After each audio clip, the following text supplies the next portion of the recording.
Expeditions podcast.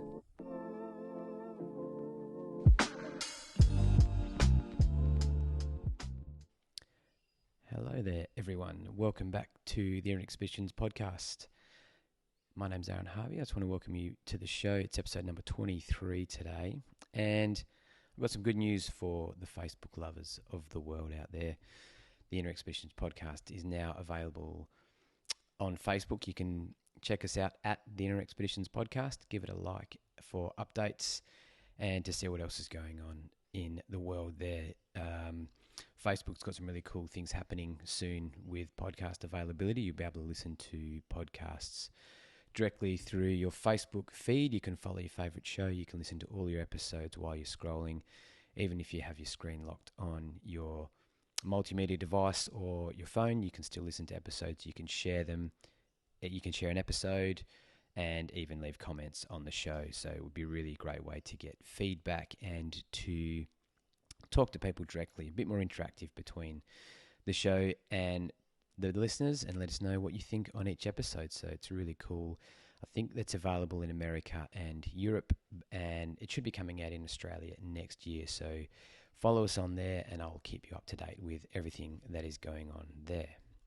Now, today's episode, I'm joined by a great guy, author named David H Wagner, who is, I've just been reading his book and you've probably heard me speaking about it, called Backbone.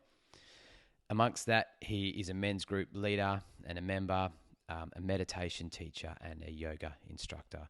On top of all of those things, he can act as an awakening guide for anyone that is getting a bit of a spiritual awareness. He can sort of help coach you through what that is and what it means for you, and opening up more of that awareness if it's something you feel like is starting to happen in your life. So awesome for all of those things.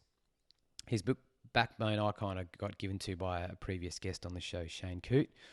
And it's a really great book about being a guy, a spiritual guy without being soft, yet still being a masculine man without being macho. It's kind of like how to tackle all the aspects of being a modern, complete man and owning yourself, and then how you carry that forwards into the world to help out and just be a more present, existing person for your family, society, and everyone else in general. So yeah, a really great book.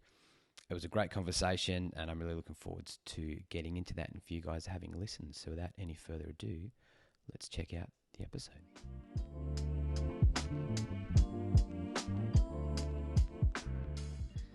Okay, we're away here, and I'm so pleased to announce that I have David H Wagner, the author on the show, author of Backbone, and he has a myriad of other things which we're going to get into. But Dave, man, I just want to say, yeah, thanks for coming on, bro. Yeah, thank you so much for having me. I'm looking forward to the conversation.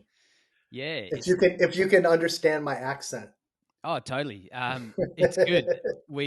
I just released an episode with some guys in Houston, Texas, yesterday. So it's going to be, it's nice to grow and expand the show and network and things like that. So, but yeah, it's really good to have you here. I think we're talking just off air. I've just finished reading your book, Backbone, which has been really good for me. And yeah, I'm just loving it. So yeah, thanks, man. Yeah. Well, I'm so happy. Yeah. I know you've just been to New York recently, which is where you're from originally. Now you're living in California, but you've just been to New York for a bit of work and stuff. How did that go down? Oh, it was so good. Yeah, I New York, I consider New York to be my home.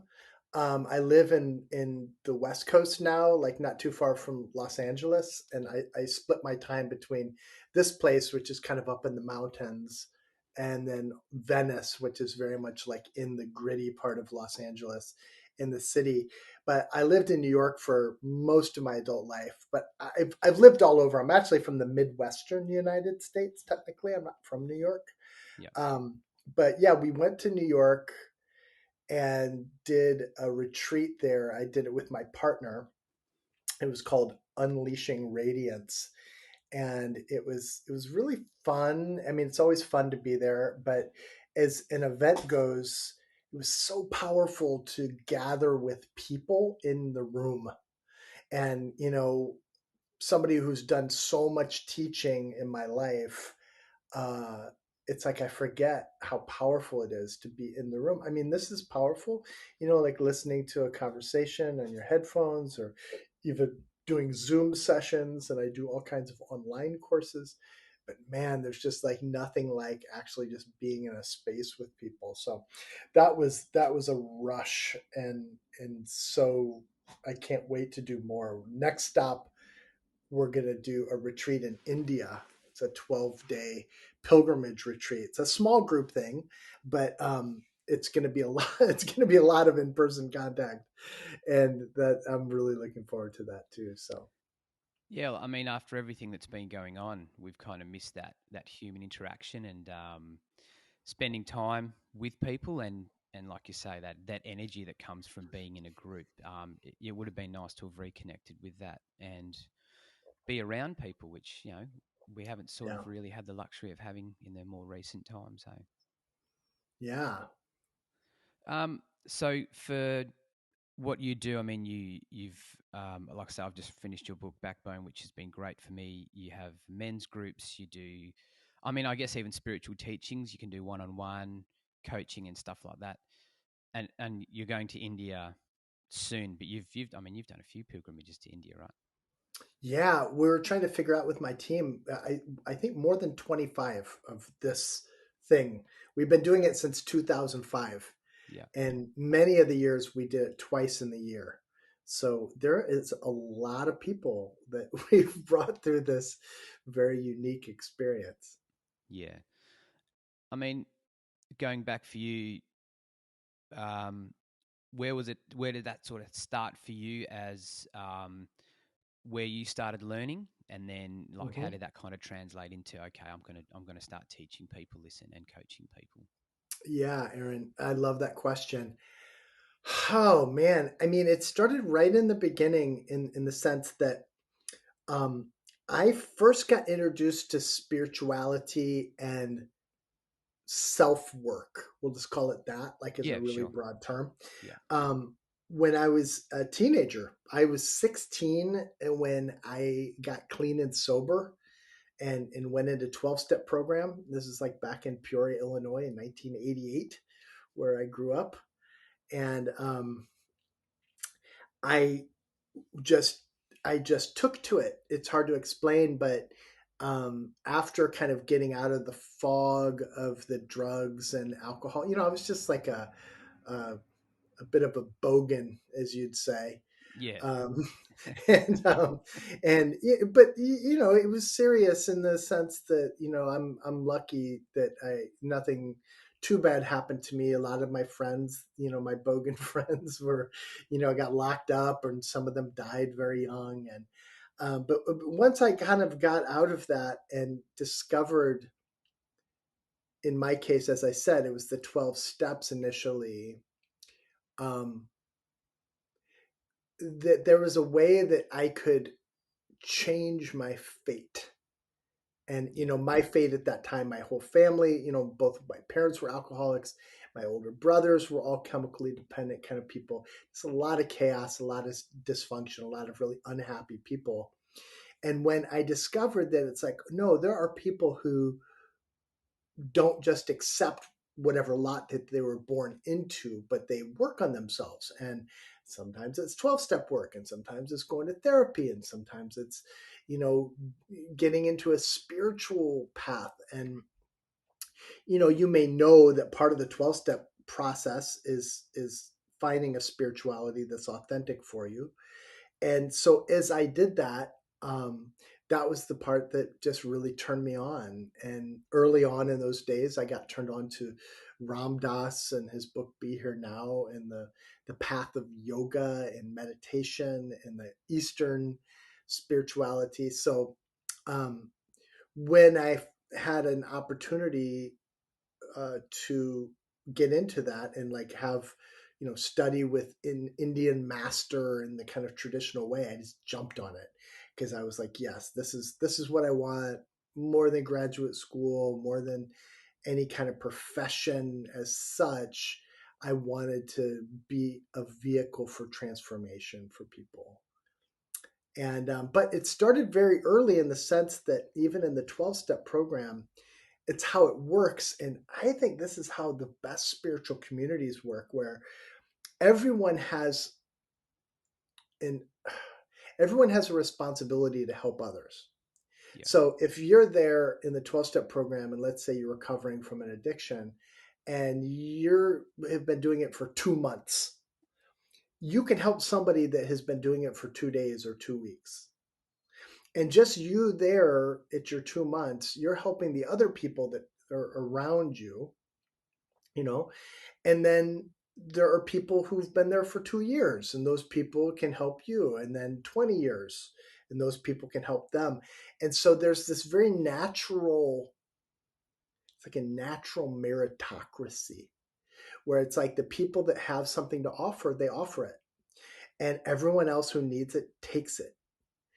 And so I approached the spiritual teaching from that same point of view. I was very young. I was just telling somebody, I was 26 years old the first time that I traveled to India, and I traveled there as a teacher.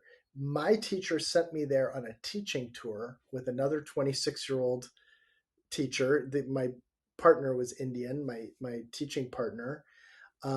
And we went around to 9 different cities in India teaching.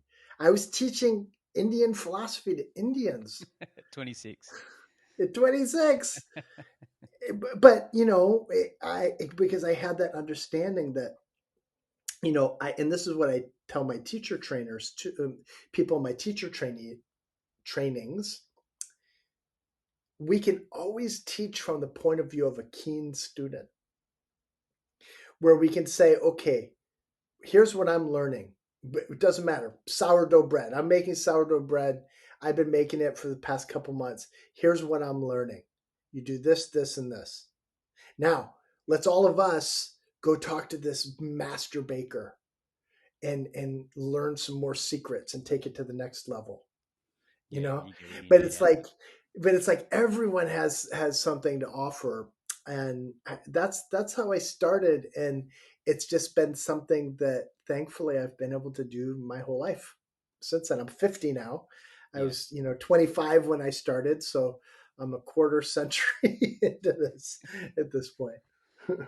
It's pretty cool though. I mean, at such a young age going through addiction and stuff. I mean, that's just such a young age to be, you know, having that experience when you're not really finding even, you haven't really even found yourself in the world yet, right? Like you've got so much to Yeah, learn still, and you've just been pushed through this sort of really intense phase of your life yeah. without even knowing, kind of where you are. But Mm, on the other hand, it has kind of forced that change and that growth early on. So, like I say, you yeah, have been able to do it for such a long yeah, amount of time. It's yeah. kind of a good and yeah, double edged sword, I guess, really. But Yeah, well, but even, from the point of view of, your title, Inner Expeditions, it's like yeah, what it is more than anything is you get these eyes, you get these eyes of an explorer. yeah, And so then as we enter life, then we enter life as a student of life. And that was really the thing. Now that I think of it, I don't even think I've ever said this before. yeah, I'm just discovering this right now as I'm sharing this with you. But I think that's really it. Is that then college and marriages and divorces and having kids and living in different places and what have you. Um, like being in Australia, going to the Great Barrier Reef. yeah, I got to snorkel in the Great Barrier Reef 2 days. But man, I did not waste a second either one of those days. And because I was there with the awareness, this is one of the greatest places on earth. This is one of the most magnificent experiences on earth. And I'm going to just, soak that up. yeah, 100%. Just like it's just a simple example. Yeah, no, I totally get it. And for us, I think my wife kind of helped with the title of the show, and it was just a representation of everything that I've been through so far. I still consider it fairly early days for me for learning to exist on other levels, but it kind of, I wanted the show to sound in the title that, I'm doing the work inside. Mm, And if that's something of 100%. interest, you should check it out. I mean, it's, yeah, I think people that have 100%. that exist already socially, and they are famous people. Like, I'm not going to call it the Aaron Harvey podcast because no one knows who Aaron Harvey is, but the Inner Expeditions, it might say something to someone straight off the Mm. cuff and trigger something. Yeah. So it's been good, and I'm lucky enough to have great guests like yourself to come on and share your knowledge and wisdom, which I take something out of every episode as well. I'm not sitting here claiming that I have all the answers. It's as the show evolves, so do I, and hopefully, so do the listeners. So Yeah, I it's love been it. good so far. So you've had your pilgrimages and growing, then obviously you're working out things as you go, and then where would you at a stage where you thought, okay, I can put this into a book? I know because I know you do men's groups, so you're helping guys out Hmm. as well, Yeah. because it can be tricky for guys to get in touch with their spiritual side, and that seems to be somewhere that you are quite specialized in. It's like, hey, you can be a spiritual, loving guy without losing your masculinity, I suppose. Yeah. Yeah. Well, it's funny the way that Backbone came about. So I was pretty established in a career as I was mostly known as a meditation teacher, Yeah, but kind of practical spirituality. And it was the big yoga boom in the knots, in the aughts, I think it's called the aughts, like so. yeah, And I just started to notice that most of my students were women.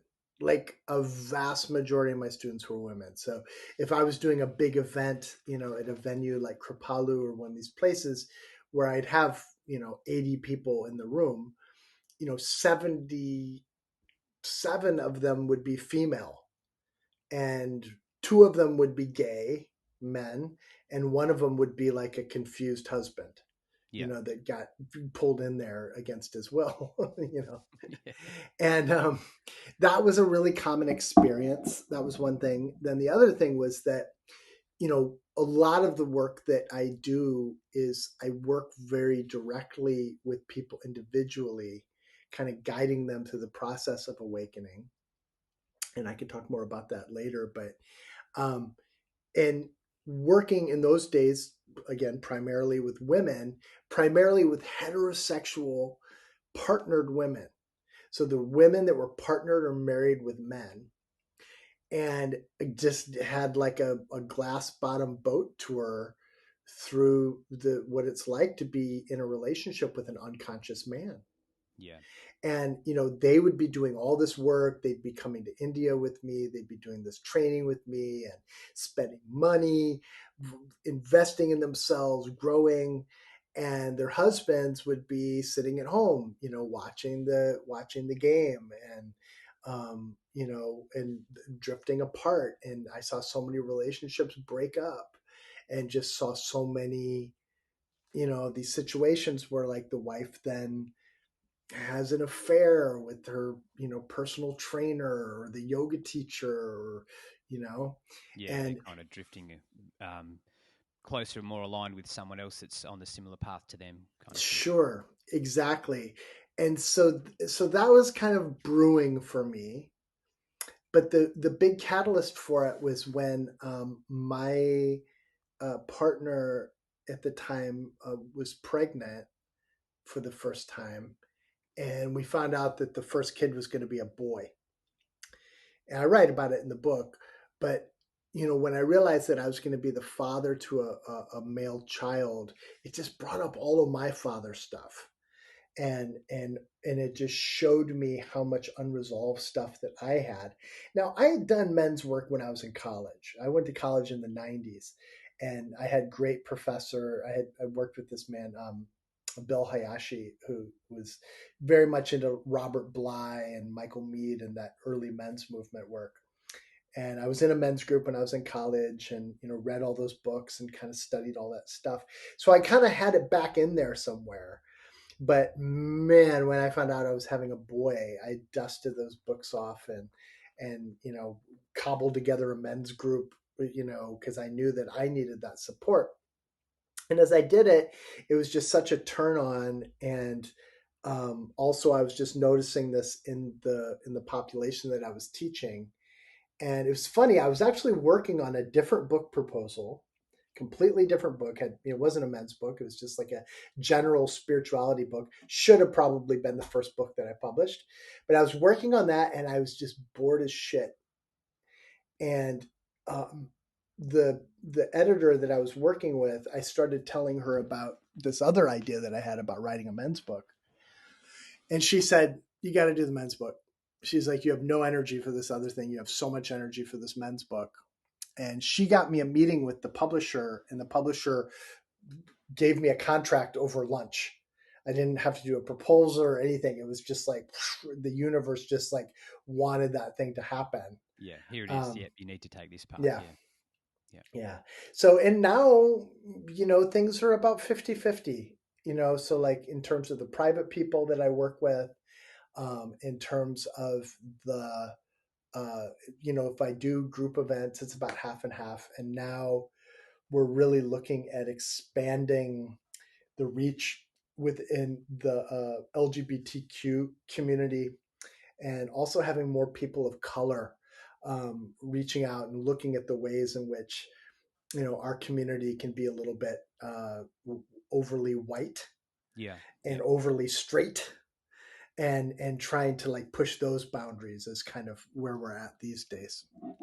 And Yeah, that's a great thing, and it must be awesome to know that the numbers are evening up. I mean, that's show that the work, it's happening, and it is, people are tuning in and evolving in that way, but also, yeah, I mean, awesome in the way that you're joining the dots with the other communities coming in as well, because I mean everyone's going through the same stuff, and universal powers, I mean, it's not a color thing, it's we're all part of the same universe. So if you can combine all of those things, that's really powerful stuff. yeah. That's right. And also, it's like I'm getting clearer now. Like this year, as I turn 50, I'm really it was interesting because I actually heard Deepak Chopra talking about this. Deepak Chopra is not like someone that I've ever emulated or even paid attention to. Like I think of him more as like a media figure type than a teacher. Yeah, You know. Anyway, um, but I heard him talking to someone, and he just turned 75 this year, and he was talking about how he just came into his third 25-year cycle, and now he'll go from 75 to 100 perhaps. And I started, that triggered off this thought to me, and I could just see how, yeah, for the first 25 years, 0 to 25, I was just kind of like surviving. But also I found my spiritual path. yeah, 25 is when I moved to the ashram and really went into training. 25 to 50, it was really kind of like just establishing this whole thing. And now, Aaron, I have this clarity that I just haven't ever had before. yeah, And a big piece of that clarity is that the deep, true spiritual work is not that spiritual. Like in the sense of like, it's like the deep, true spiritual work is so much about how our human experience in all of its facets is expressed. yeah, And so, yeah, and just more and more in that, um enjoying that, and learning how to teach that, and working on new books and stuff like that too. Yeah. yeah. And it almost sort of sounds like, knowing now that you're heading towards that third 25-year cycle, like it's almost like you can see a bit of a roadmap in front of you now, knowing, okay, I'm just moving Mm, into this sector, and you probably got some yeah. clarity with direction, looking forwards to gaining what's to come for the next 25 years, right? Yeah. Yeah. Yeah. I've It's a subject that I've kind of touched on before in other episodes, but spirituality for me, as I'm kind of learning a little bit, it's your knowledge of yourself, I find. Mm, I do a lot of running, and I've had a bit of a weight loss journey, and that was really where I started understanding more about me. Um, and I think that's kind of where that spiritual side started kicking in. Um, Mm. but it's early days, so but yeah, I'm willing to sort of I'm always open for more and willing to learn. So I'm super excited as well, knowing what little I do know, but that there's so much more out there to learn as well. I'm super excited. I mean, that's huge, Aaron. I mean, it's like that's a perfect example of what I was talking about. I didn't even know that that's what I was discovering as a young man, but like that's a great example. Like weight loss. Um, my partner and I have both, packed on 20 pounds, during COVID, and we're getting older too. But what that's like to just wake up and be like, okay, well, this is the body that I'm in, but actually, I have this I have this vision of a different body. Like Yeah, I have a vision of like a fitter body. I have a vision of a different experience in the body. That is, I mean, as you know, right? That's such a strong identification to transform. And when you change that, when you transform that identification, everything else comes loose. yeah, that's right. I'm Yeah, sure that you're not the person that you were when you started that journey. no, totally not. not And just not just in your flesh, but in your soul and in your mind too. Is that true? yeah, absolutely, because that's the first thing obviously people and friends notice is wow, you look like a different person. I said, well, that's my physical outlook is nothing compared to how much I've changed internally. Like it's so much more of a transformation, and obviously people are seeing and realizing that now as I've got this sort of avenue and channel to talk about it and express that through the show. So, but yeah, Love it's that. been great, and obviously going plant based as well was a big thing for me, and becoming Mm-hmm. more, being in touch with that sort of higher consciousness. But trying not to lose that masculine side. I mean, I'm still an Aussie guy, and I think a lot of what I'm doing in my message is to say, hey, you can still be an Aussie dude or a guy of any nature or nationality, and be in Mm. touch with these other things about yourself and grow. Like it's as you get Mm. older, you kind of chase those things, and the things that you did in your Mm. 20s, you kind of leave Mm-hmm. behind. So yeah, that's kind of where I'm at now. I guess I'm 41 and I'm got two kids and about to have another. So there's a lot of things I need to put into practice to be a dad and a husband as well, and a friend, and hopefully inspire some people to search for other Yeah. things as well. Yeah. Definitely. Love that. Yeah, and I think for me another big change where I started feeling more connected was through running was the start of trail running, Mm-hmm. which I've always loved that primitive side of things. It's that wildness. Mm. It's engaging with the outdoors and Yeah. having that primitive feeling inside as a primal being. Mm. And a lot of my books, a lot of my favorite books, like The Call of the Wild, Jack London, and stuff like that. Mm-hmm. I mean, I just love that essence which you capture so well, and it's just such an important part of us as beings is staying connected to that wild side as Yeah. well. So yeah, it's been pretty powerful. And you talk about it pretty extensively I through love through that. your Yeah. work. Yeah, Trail running has always been one of those things that like I I must have done that. I mean, what a stupid thing. I was going to say, I must have done that in a past life. The yep. truth is, we've all done that in a past life because that just used to be how people got Yeah, it's around pretty much how we was got around trail this planet. running. Trail running was just like that was the thing. But it's like I've recently made this breakthrough where I don't know if you have anything like this that you've experienced, but for me, I've I have a I have had up until now experience of having kind of like a delicate body. And many times over the years, I did a lot of yoga training back in the day, but many times over the years, I'd be like, all right, I'm going to start lifting or I'm going to start working out or I'm going to start trail running because it was something I really wanted to do. And then I would get injured, and so then that built up this thing in my mind that like, well, I can't really exercise because if I exercise I get injured. I didn't think it that bluntly, because Yeah. if I looked at it that bluntly, I'd be able to see that that's a limiting idea. But that was somewhere back in the background, driving me to feel okay about never doing it. And then I also had this idea that what I like is trail running. What I like is being out in nature. I don't like gyms. I don't want to do gyms. I don't want to. And so that was also this thing in the background. And it was cool. Just like a few months ago, I just had this thought because we have a membership to the athletic club here. We take the kids to the pool and stuff like that. And I had been a member of the club for 6 months and literally had never gone upstairs to the gym. There's a gym upstairs. I'd Yeah. never even gone up there. And I was just thinking, I have this membership and I really need to get more exercise. And then I just realized it's like, well, why don't I just exercise and not get injured? Yeah. And it's like, well, why don't I just go and walk on a treadmill? It's something that I always told myself I'd never want to do. I'm not a hamster. I'll go walk in the woods. I'm a, you know, I'm a woodsman, Yeah. whatever.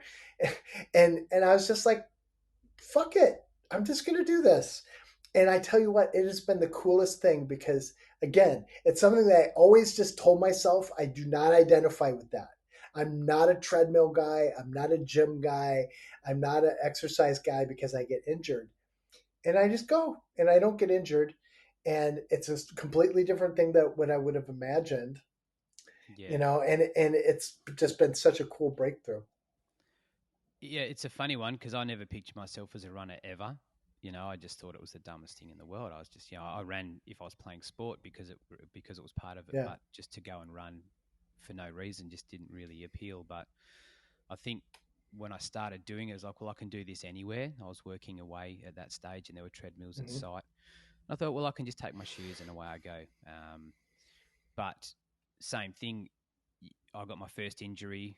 I'd had results, I'd lost weight, and then I started pushing the performance side of it, and that's when I got injured. So, Mm-hmm. but from that injury was more learning Mm-hmm. of doing it correctly.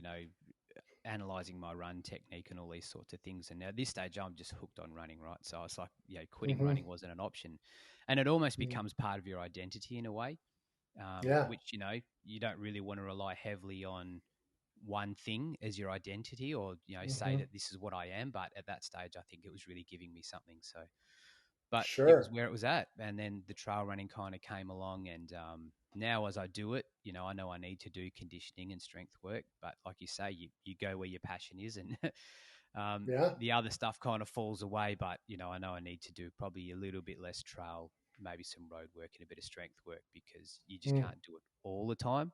But it's Mm. hard to do stuff that you're not interested in as much, but it is for the benefit of what you really do enjoy. It's definitely a balance. Yeah. Yeah.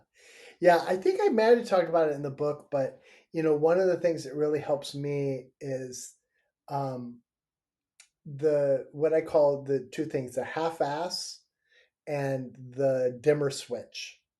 Yeah, So dimmer switch. It's just like instead of it flips all the way on or it flips all the way off, you just turn it and it comes on a little bit more, a little bit more. And that's the idea that 5% more is really good. It's yeah, it's enough. 500% more Yeah, than zero. And then the half-ass is like, well, a half-assed practice, whether it's meditation or exercise or writing or whatever, even like relationship stuff, you know, it's like, well, I don't really know how to apologize to my wife in the right way, and I've really fucked up, and I can't even begin. It's such a massive thing that I need to make up to her. But the thing is like because of that, we won't do it at all. yeah, And if we give ourselves a permission to do a half-assed version of it, I don't know if you have that expression in Australian English, but in American we say like it's like a half-assed attempt at yeah. something. It means like kind of like half-hearted, but it's just more like, better than nothing. If Yeah, you only have it's like five minutes to meditate, it's better than zero. I think we probably call it like a token effort or something like that. Yeah. Just, yeah, I'll have a go, and technically I'll say that I've made an effort, but yeah, it's not really, my heart and soul isn't really behind it. Yeah, but that's like better, like I had that the other day with the exercise where I didn't get much sleep the night before and I was just so tired and I kind of whittled away my time until I didn't actually have my window. I didn't have enough time to make it over there, do my thing and come back. And I was just about to say fuck it. And then I was like, no, fuck it to fuck it. Yeah. I was like, I'm gonna say fuck it to fuck it, and I'm gonna go. And I just did like 20 minutes of cardio, 20 minutes in the sauna, and it was like a revolution in the universe happened. Yeah. Because it would have been so easy for me to be like, no, I want to do like, 45 minutes of cardio and then the hot tub and then the sauna and then a meditation. That's my gig. But just that little bit was so good compared to the zero that I was trying to negotiate it Get down to yourself nothing. out. Yeah, and you think that little bit of effort's better than doing nothing at all, like you said. And we could do it easily. I would always remember, some days your head's not into it, and you go and do it anyway. I just had this routine where I'm just going regardless. It doesn't matter. I'm on this mission, and I'm going to go. So I do, and then like 5 minutes in or a couple of minutes, I've got a bit of a niggle. Oh, maybe I should, maybe I'll just I won't do too much because this niggle could get worse, and I don't want to get. And Mhm. then you keep going. Oh yeah, yeah, it's feeling okay. Maybe I'll just go for another couple of minutes, and then the next thing you know, it's feeling great, and you're into it, and you've just had this amazing workout where you've gone from canning it after 5 minutes to going for an Yeah, hour, and then just having like a memorable session. It's like you don't get a lot from definitely. quitting, right? Yeah. So I think there was a quote in your book where it talks about giving it everything, and I've got it here. And the quote is, "If we're not willing to face some pain, we'll never realize our vision." Which I love that. I mean, I remember at the time I sort of stopped and pondered for 5 minutes and thought about that, and it's so powerful in the way that if you're going to give up all the time, you know, what have you got to say about yourself? You've got to back yourself, and you've got to push through that to make things happen. So yeah, that was Yep. a Love it. great, yeah. Love it. Yeah.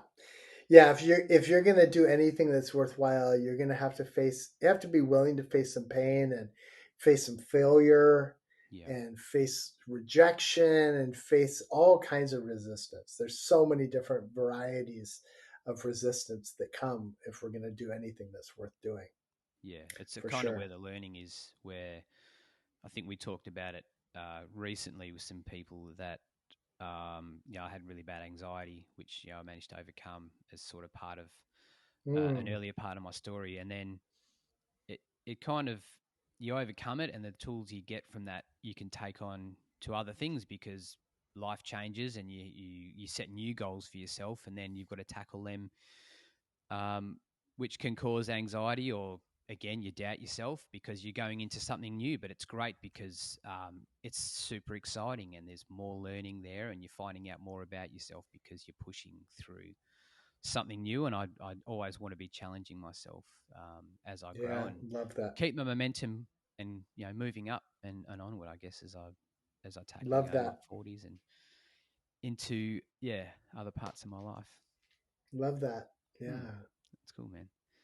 um and I mean, for you, you talked with um parts of the journey and being present in the moment and finding something that gives you that. And for you, I mean, you talk, you love riding motorbikes as well. You've sort of got a bit of a motorcycle thing going on, which for you is, it Mm-hmm. gives you that. I mean, for other people, it might be running or swimming or surfing, but for you, Mm-hmm. that present moment thing is your Mm-hmm. motorbikes. Tell me a bit more, like, sort of, yeah, break that down for me a little bit. Yeah, I was just feeling the urge to take mine out. I haven't actually been out on it too much in this season. Um, yeah, that was another one of those things where before, I got into it kind of relatively late in life. And I had a dream one night that I was riding a motorcycle, and it seemed like it was like a Harley or some kind of like a big American motorcycle. And I'd never ridden really anything besides maybe like a little scooter at that point. And but it felt like an important dream. And so I just said, okay, well, let me get my license and take some lessons and get on a motorcycle and see what it's like.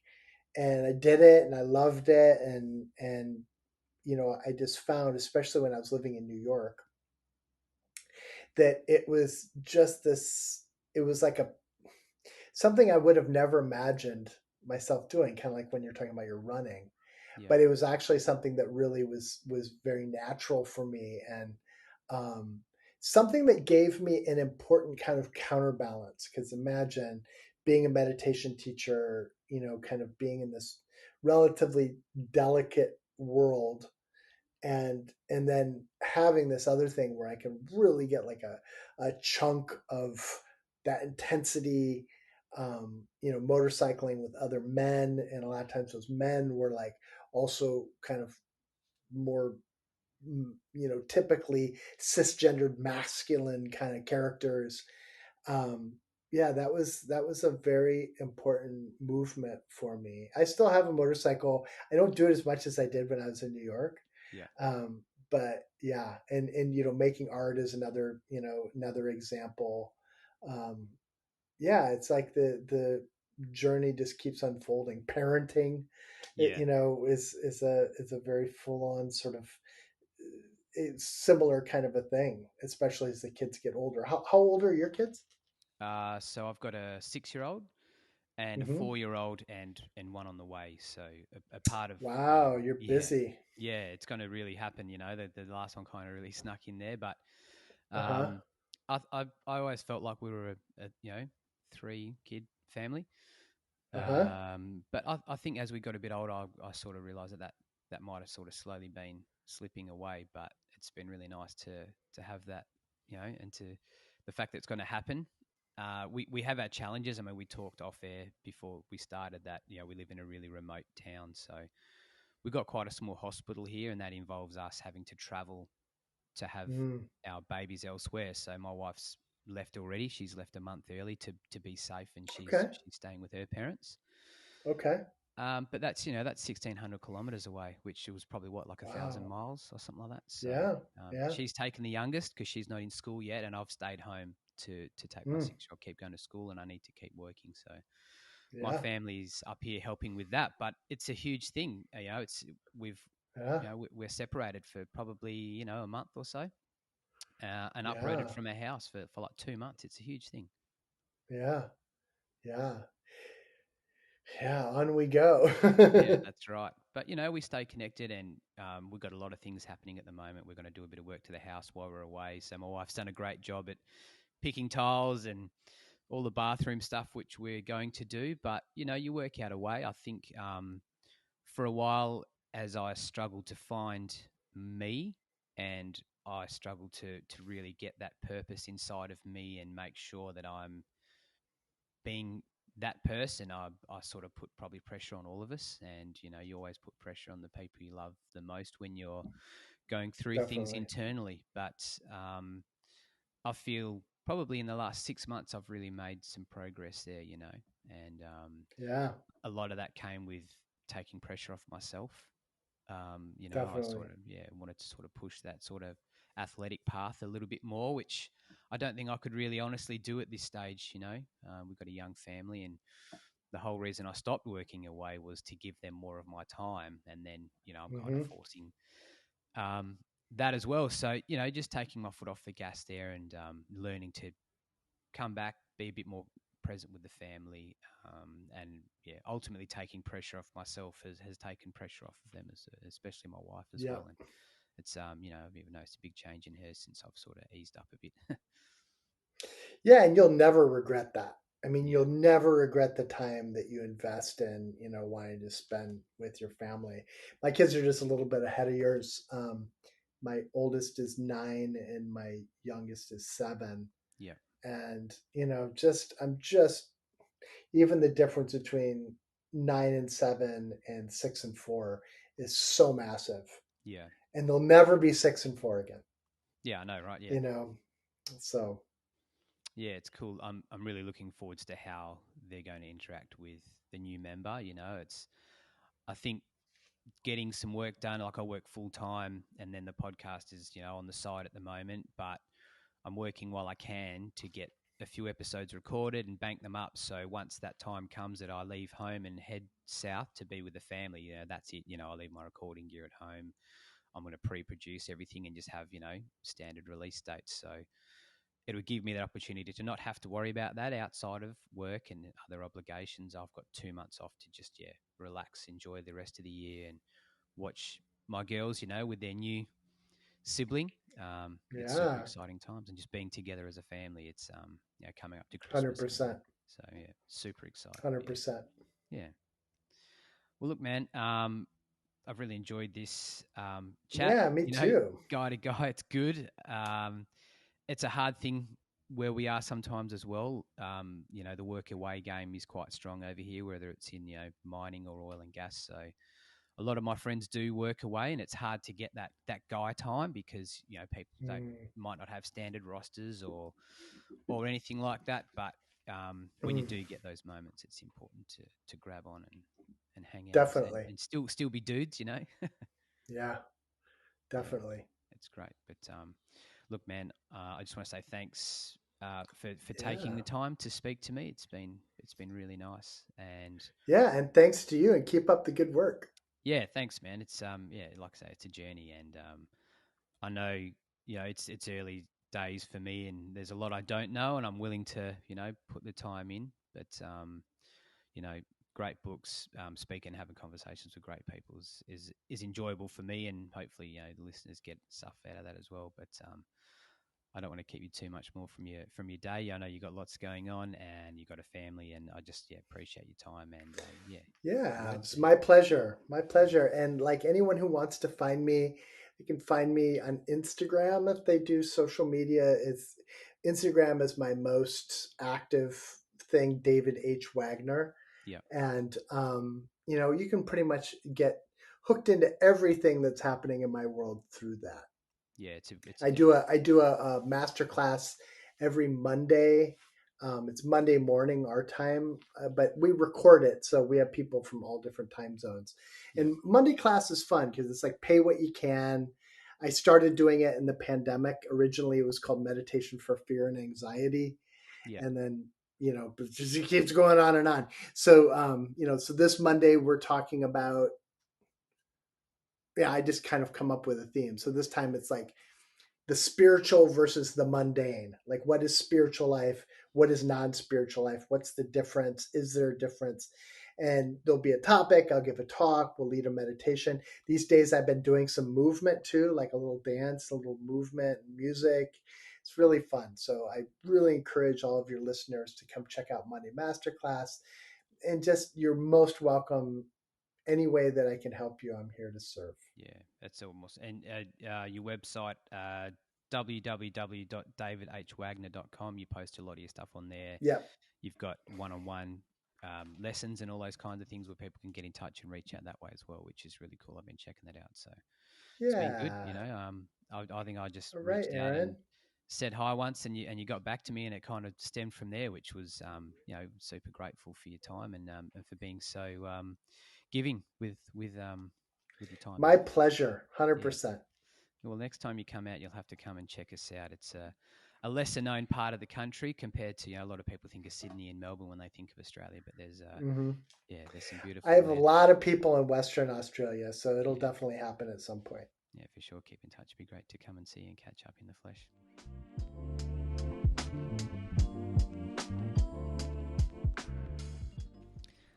Okay, guys, what do we think of that one?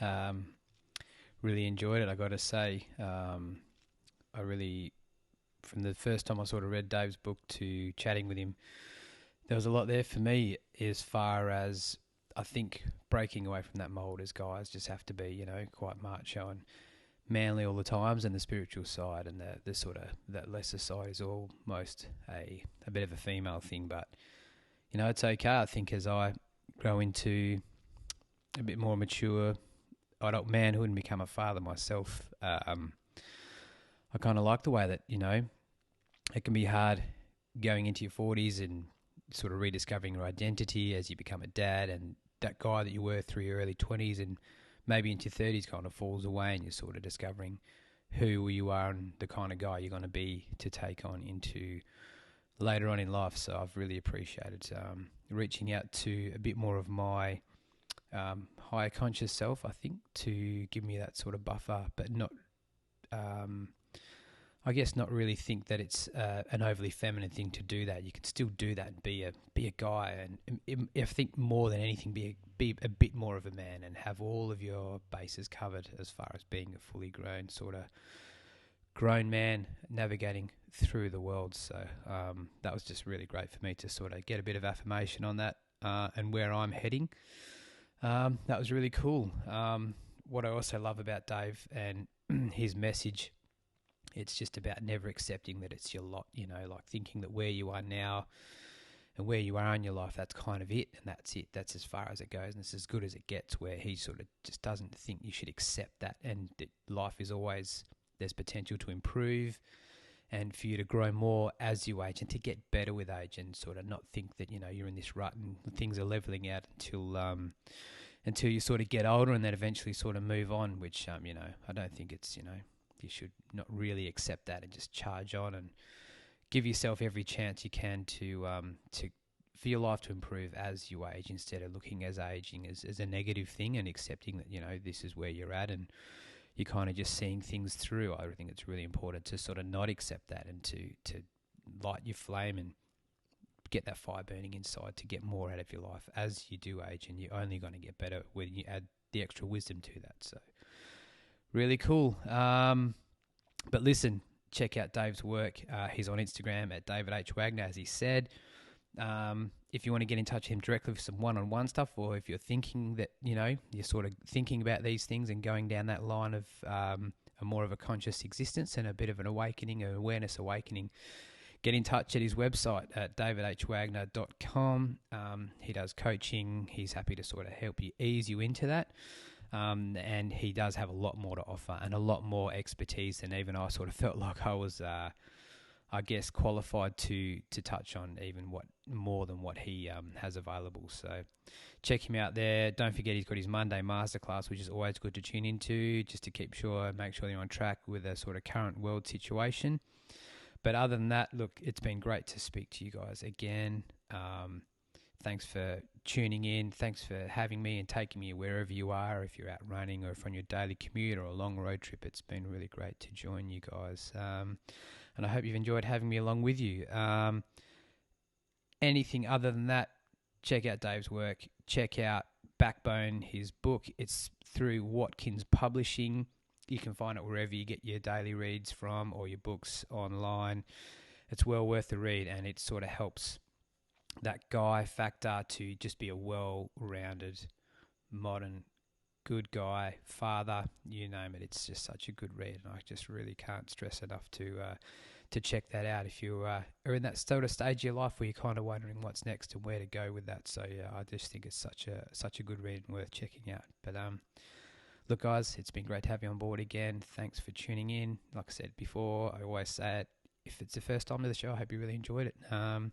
And if you do, please share it online, tell your friends, and share it around on the socials, because it's always greatly appreciated. But until then, I'm going to leave you in the words of my guest, David H Wagner, for you guys to take away from this episode and move forward, and that is to love hard and live true. Until then, I can't wait to speak to you all again soon. Bye.